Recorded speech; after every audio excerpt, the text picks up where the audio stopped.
एकुलता एक मुलाचे वडील जवळजवळ शंकररावांचे वय 75 वर्ष ओलांडली होते. परंतु घरात त्यांचा मानसिक छळ काही केल्या कमी होतच नव्हता. स्वतःच्याच मुलाने आणि सुनेने बेघर करून रस्त्यावर सोडून दिले.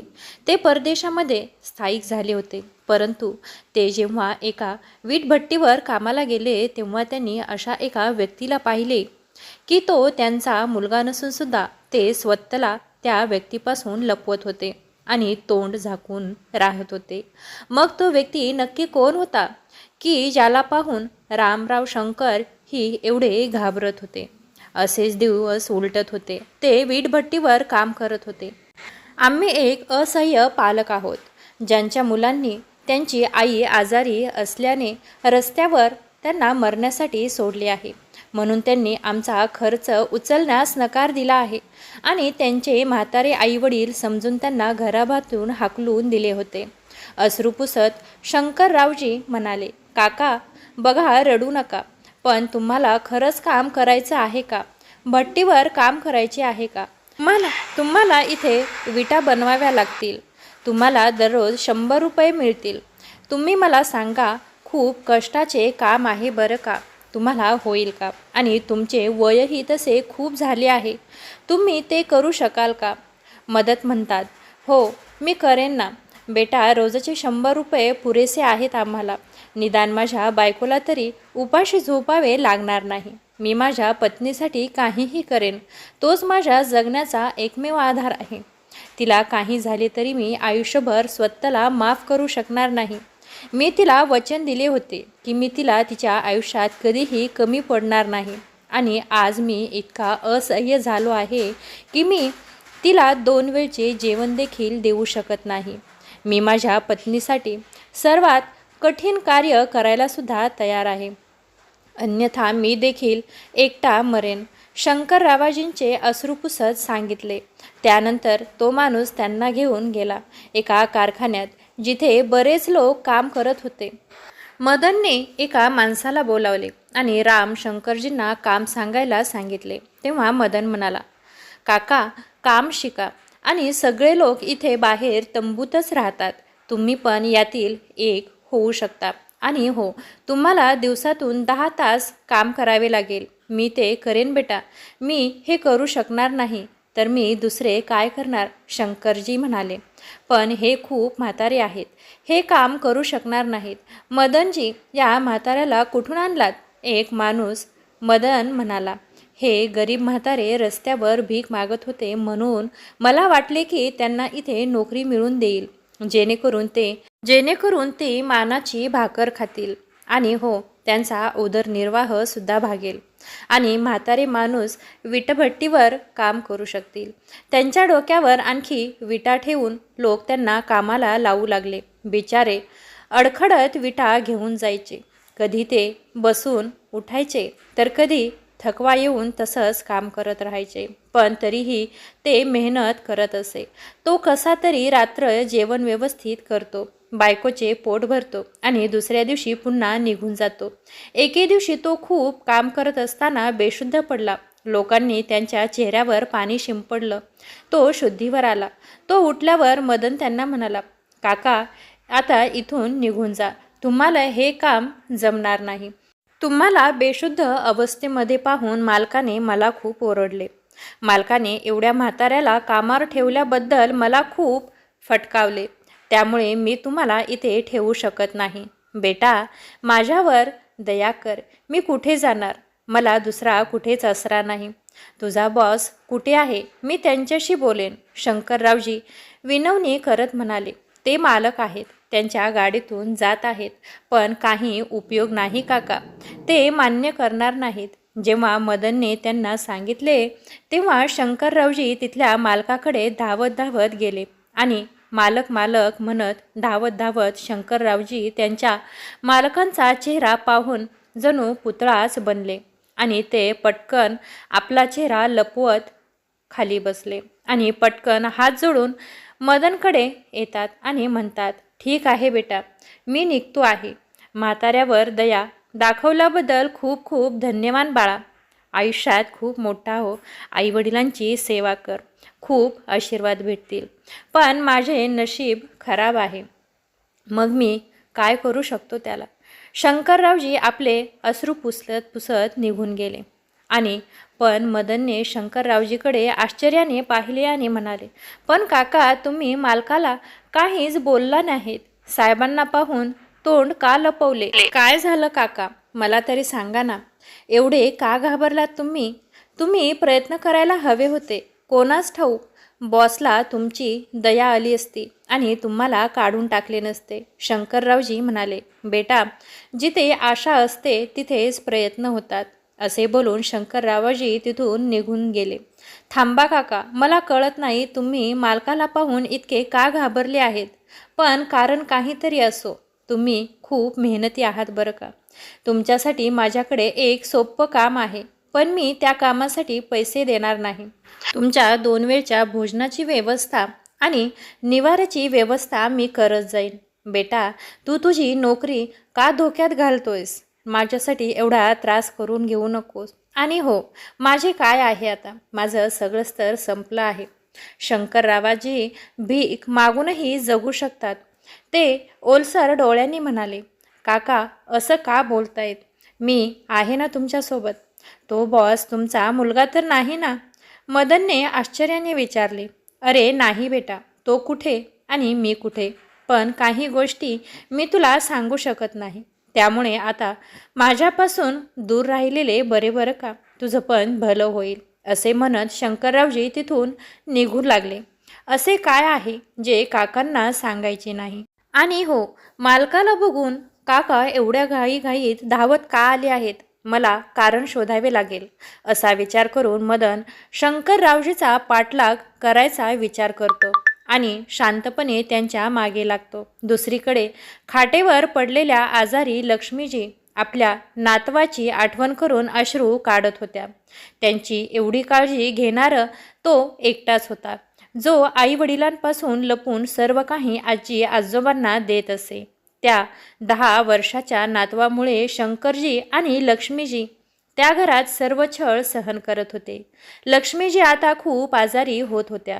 त्यांना घराच्या एका कोपऱ्यात एक छोटी खोली दिली होती. ती बहुतेक वेळा खोलीतच राहायची. तिला कधी बाहेर यायचं असलं तरी ती सुनेला विचारायची, पण ते सुनेला आवडत नाही. म्हणायची, खराबच म्हातारे आहेत. जर तुम्ही खोलीतून बाहेर आलात तर सारखी बाथरूममध्ये ये जा करू नकोस. जर बाथरूममध्ये पडून तुम्ही अंथरुणावर झोपलात तर माझ्याकडून सेवेची अपेक्षाही करू नका. बिचाऱ्या लक्ष्मीचे मन उदास राहायचे. त्यांचा 10 वर्षाचा नातू सौजन्य हे सर्व पाहत होता.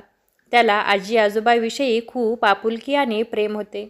त्याला आठवायचे की ती आजारी पडल्यापूर्वी त्याची आजी त्याच्यासोबत खूप मस्ती करायची, खूप त्याला सांभाळायची. त्याला कडेवर घेऊन आजूबाजूला फिरवायची. येता जाता पूजा वगैरे सर्व काही मंदिरात घेऊन जायची. ती अनेकदा मंदिरात भजने गायची.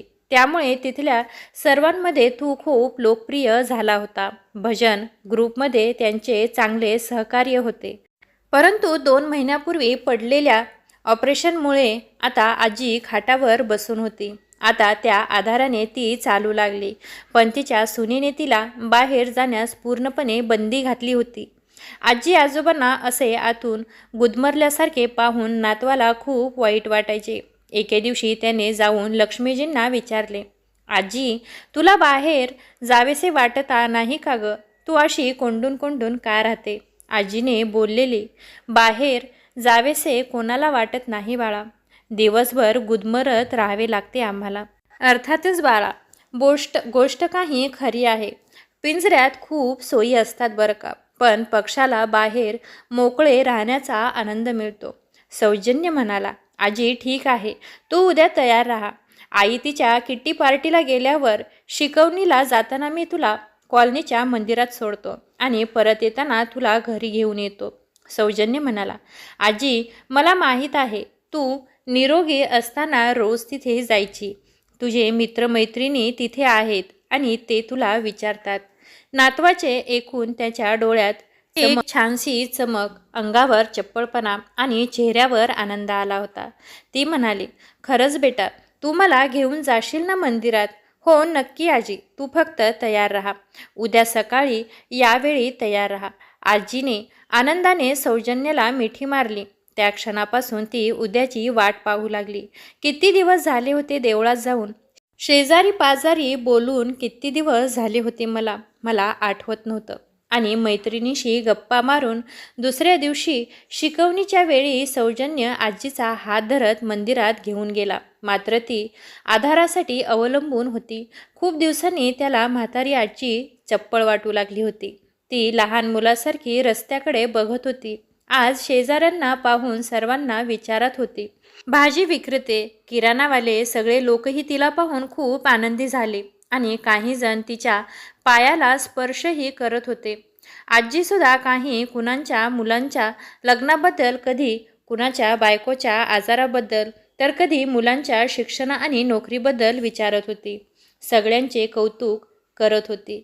सगळे कौटुंबिक पावशचम्मी माहिती असल्याचं पाहून सौजन्यातला आश्चर्य वाटत होतं. सगळ्यांच्या शुभेच्छा आणि मनापासून प्रतिसाद देत होती. सगळ्यांच्या घराची आणि मुलांची खरंच विचारपूस करून ती अतिशय छान व्हायची. मंदिरात पोहोचायची. सौजन्याने अभूतपूर्व शांतता अनुभवली होती.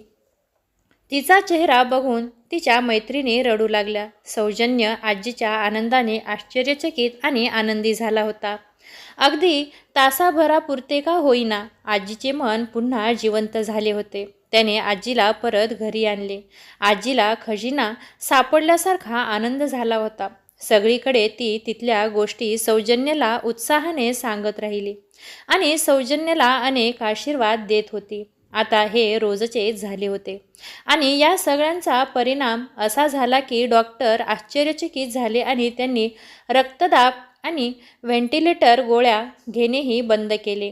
आता कधीकधी ती तसं न करताही चालायला लागली होती. फक्त सौजन्याचा हात धरून ती तिची घुसमुट आजारापर्यंत दूर करत होती. नैराश्य तिथं सोडून त्या दबत्याला आनंदात साकारत ऊर्जा निर्माण करत होती. तो 1 तास तिला 23 तासांच्या सुनावणीत वाढ करण्यासाठी संजीवनी बनला होता आणि त्यांचा सौजन्य त्याच्यासाठी हनुमानजी बनला होता. आता हे रोज तर चालूच होतं.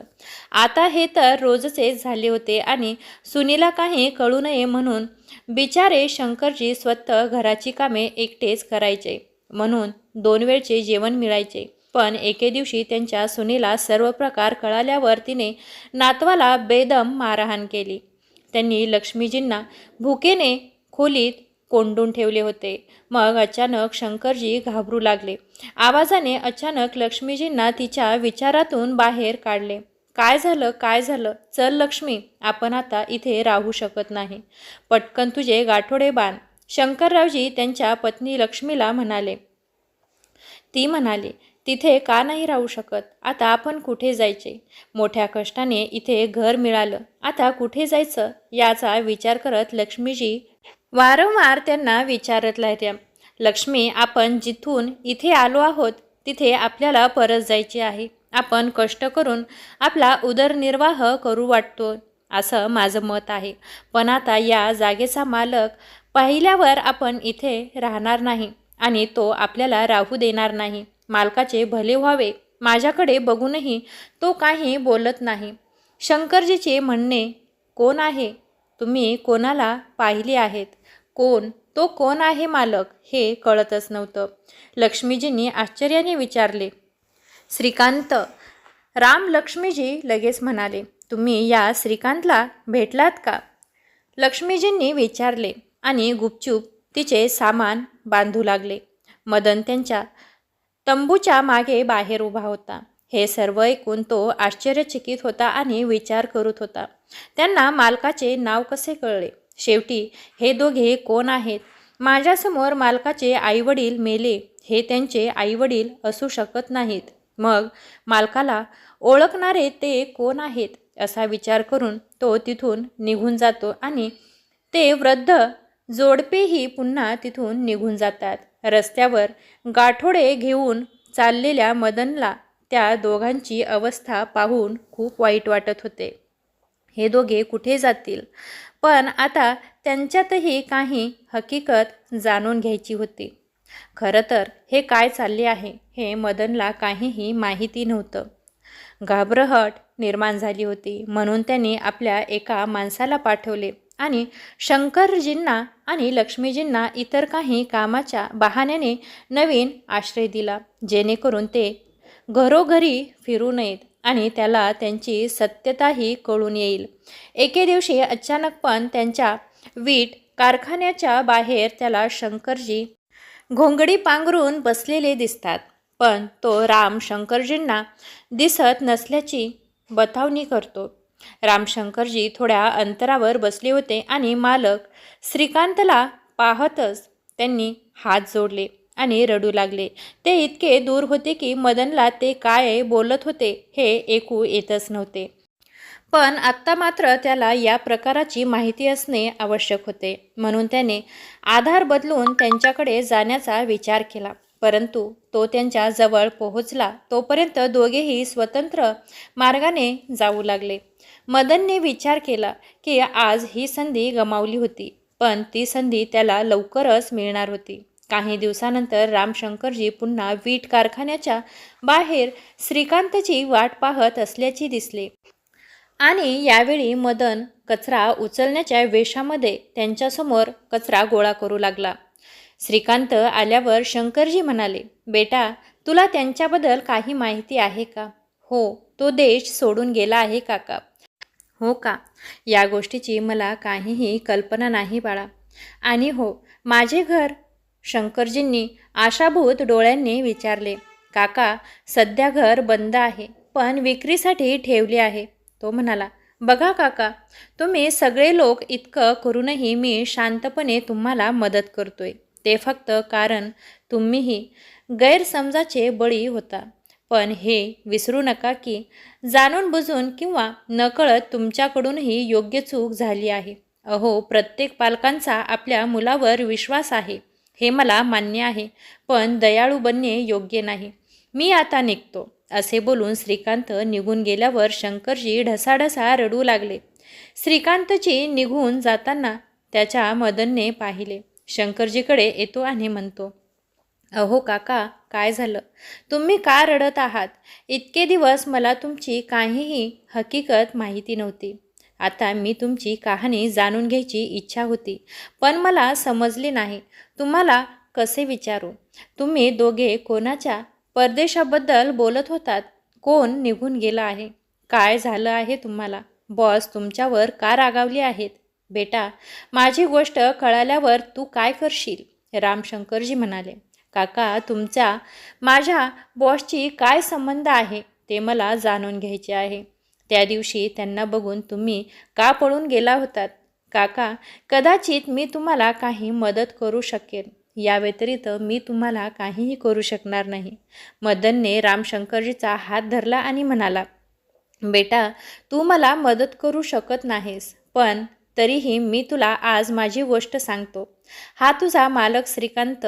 जाणून बुजून मी आपल्या मुलाच्या जाळ्यात येऊन त्याच्याशी फार वाईट वागतो. तो माझ्या मुलासोबत काम करायचा. हा बघण्यासाठी तो माझ्याकडे यायचा. तो आमच्या घरी यायचा. तो खूप चांगला होता. तो आमच्या मुलासारखा होता. पण माझ्या मुलाने आमच्या असहाय्यतेचा फायदा घेतला. माझा मुलगा, माझी सून यांनीच माझी फसवणूक करून माझी संपत्ती घेतली आणि त्यांनी आमच्याशी अतिशय वाईट वागणूक दिली. पण जेव्हाही तो घरी यायचा तेव्हा माझा मुलगा श्रावण कुमार असल्याचा आव आणायचा आणि माझी सून मुलाला तितकीच साथ द्यायची. ते घरी आमच्यावर हात उचलायची, मागे टोमणे द्यायची. घरी तयार केलेल्या डाळीचे पाणी आम्हा दोघांना द्यायची आणि स्वतः डाळ खायची आणि भात आमच्यासाठी ठेवायचा. सून फोनवर बोलायला लागली की शशांक तिथेच बसून TV बघायचा. दिवसभर काम करून आम्ही तिथे भुकेले असायचे आणि थकलेलो असायचं. आम्ही तेच खाऊन झोपीत जायचं. तेवढ्यात दारावरची बेल वाजली. मला वाटले शशांक तिथे बसला आहे. तो उघडेल. पुन्हा दारावरची बेल वाजल्यावर नवरा बायको दोघांनी आधी दार उघडून पिझ्झा घेतला आणि मग दार बंद करून आमच्याजवळ आले आणि आमच्याकडून जेवणाची ताटं घेतली. मी विचारले, काय झाले बेटा? सून म्हणाली, म्हातारा खाण्याचा इतका व्यस्त होतो की त्याला काहीही कळत नाही. बेल कधीपासून वाजत होती? तुला दार उघडता आलं नाही का? तुम्ही तिथे असताना आम्हाला दार उघडावे लागणार का? शशांकने बापाला 2दा थप्पड मारली. रामशंकरजी म्हणाले, बेटा आम्ही जेवलो होतो म्हणून लक्ष दिले नाही. यापुढे असे होणार नाही. आमचे जेवण द्या. मी हात जोडून म्हणालो, पण त्यांच्या मनात काहीतरी वेगळंच चालू होतं. दोघेही एकमेकाकडे पाहतात आणि हसमुखाने अन्न जमिनीवर फेकतात. लक्ष्मी आणि मी रडू लागलो. मला वाटलं आम्ही फक्त रोटी खाऊ, पण तोही रोटी घेऊन जाऊ लागला.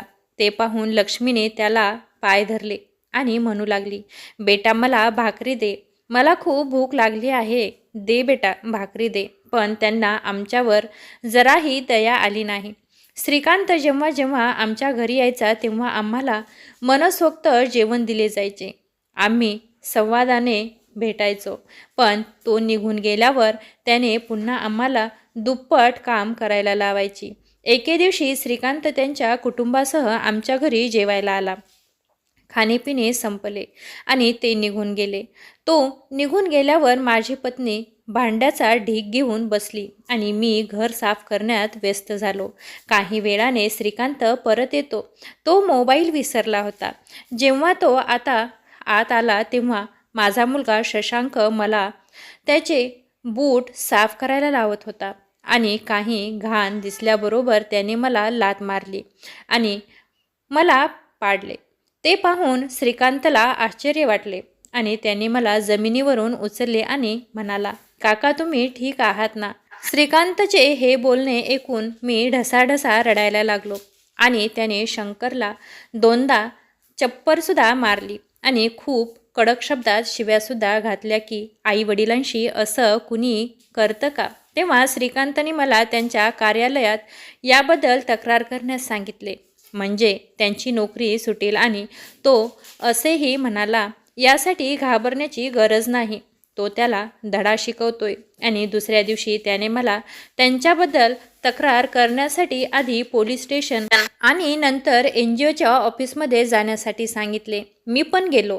हे बोलून शंकरराव शांत झाले आणि त्यांचे अश्रू वाहू लागले. पण पुढे काय झालं काका? पुढे पण सांगा. मदनने विचारले. बेटा श्रीकांत सकाळी मला घ्यायला आला होता. त्या पहिल्या रात्री शशांक आणि सुनेने आम्हाला सांगितले की आम्ही त्यांच्या विरोधात काही बोललो तर रस्त्यावर राहण्याची व्यवस्था केली जाईल आणि मी त्या म्हाताऱ्याला मारेन. सुनेनेही तशीच धमकी दिली. सुनेनेही त्याला धमकावत सांगितले की मुलाच्या हातात राहून 2 चपात्या खायच्या असतील तर गप्प बसा आणि सर्व दोष श्रीकांतवर टाका, म्हणजे बॉस त्याला ऑफिसमधून हाकलून देईल आणि त्यांच्या जागी माझी बढती होईल. ही आमची सर्वात मोठी चूक होती आणि बळजबरीतून तुम्ही लोकांनी शशांकला नोकरीवरून काढून टाकावे म्हणून हे सर्व आपण जाणून बुजून करायचे आहे असे सांगून संपूर्ण दोष श्रीकांतवर टाकला.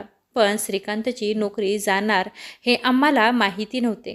त्यानंतर आम्ही श्रीकांतला पुन्हा भेटलो नाही. श्रीकांतचीही नोकरी गेली आणि शशांक आणि सुनेने शेवटी आम्हालाही बेघर केलं. आमचा नातू आमच्यासाठी खूप रडला, पण त्यांनी त्याचं काहीही ऐकलं नाही. म्हणूनच बाळा, त्या दिवशी श्रीकांतला पाहून मी तिथून चालता झालो आणि निघालो, कारण आम्ही त्याच्याशी जे काही केलं साहजिकच त्याला आमचं तोंड पुन्हा पाहायला आवडणार नाही. त्या दिवशी मी माझ्या कृत्याबद्दल त्याची माफी मागितली आणि त्याला शशांकचा पत्ता विचारला, कारण आमच्या घराला खूप दिवसापासून कुलूप होते. मग त्याने मला सांगितले की शशांक आणि सिया आता परदेशात स्थायी झाले आहेत आणि घर विक्रीसाठी ठेवले आहे. अहो काका, तुमचा मुलगा मोठा सैतान आहे, पण आता त्याला का शोधताय? त्याला शिक्षा करण्याची संधी तुम्ही का गमावली? आता त्याला शोधून काय करणार? मदनने विचारले. बेटा, मी विचार करत होतो की मला परत ठेवण्यासाठी मी त्याच्याकडे याचना करेन. शेवटी अशा आजारी पत्नीसोबत मी किती दिवस रस्त्यावर राहणार. राम शंकरजी म्हणाले, काका, तुम्ही गुलामगिरीचे जीवन जगण्यानंतर तुम्ही कैदी पक्षाप्रमाणे झाला आहात, म्हणूनच तुम्हाला मोकळे आभाळ दिसत नाही. अहो काका, तुम्हाला मालकाची शक्ती माहीत नाही का? तो या वीट कारखान्याचा मालकच नाही, तर एक NGOचा मालकसुद्धा आहे आणि तुमच्यासारख्या किती लोकांना मदत केली कोणास ठाऊक. पण कदाचित तुमच्या मागच्या वेळी केलेल्या कृत्याचा विचार करत यावेळी ते तुम्हाला मदत करत नाहीत. पण जर तुम्ही त्यांना पटवून दिले तर कदाचित ते तुमच्या मुलाला धडा शिकवून तुमचे घर परत मिळवू शकतील. मदन म्हणाला, बेटा, आता ते माझ्यावर विश्वास ठेवणार नाही. त्यामुळेच त्यांनी मला कारखान्यात राहण्यास सांगितले नाही. हे माहिती असून सुद्धा की आम्ही नवरा बायको आता असहाय्य आहे. रामशंकरजी ओलसर डोळ्यांनी म्हणाले, मग काका, तुम्हाला अजूनही मालक समजले नाहीत. भले समोरून येऊन तुम्हाला मदत केली नाही, पण जो माणूस अचानक तुम्हाला आधार द्यायला आला तो तुम्हालाही जाणवला नाही. तो आधार कुठून आला, कसा आला?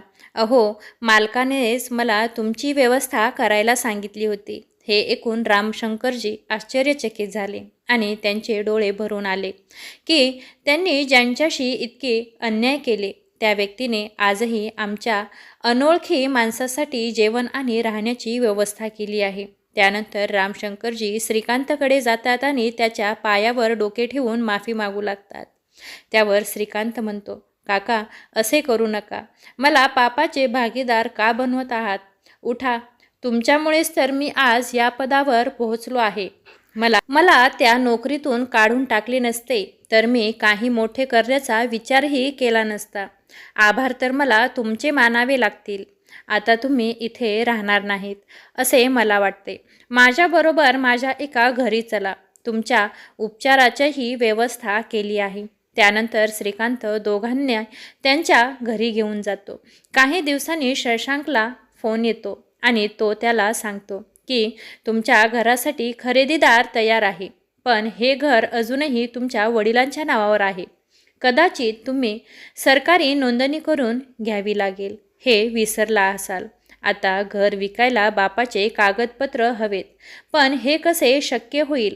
मी सर्व कायदेशीर काम केले होते की माझे वडील मरण पावले आहेत.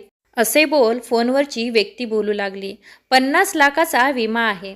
जर त्यांची बायकोही नसेल तर तो विमा फक्त त्यांचा मुलगा आणि सून यांना मिळेल. हे ऐकून दोघेही पती पत्नी नाचू लागले आणि तिथून तो माणूस म्हणाला, साहेब, वडिलांचे प्रमाणपत्र दाखवा आणि हे पैसे तुमच्या नावावर करा. तुम्हाला हवे असल्यास मी एक बनावट प्रत बनवू शकतो. त्यासाठी थोडा खर्च येईल. तो माणूस म्हणू लागला, तुम्ही करा. तुम्हाला पाहिजे तेवढे पैसे मी तुम्हाला देईन. शशांक खुश झाला आणि म्हणाला, ठीक आहे सर. तुम्ही या घर विकण्यासाठी कागदपत्रावर सही करावी लागेल आणि मृत्यूचा दाखलाही भरावा लागेल. त्या माणसाच्या विनंतीवरून तो काही दिवसातच भारतात परततो.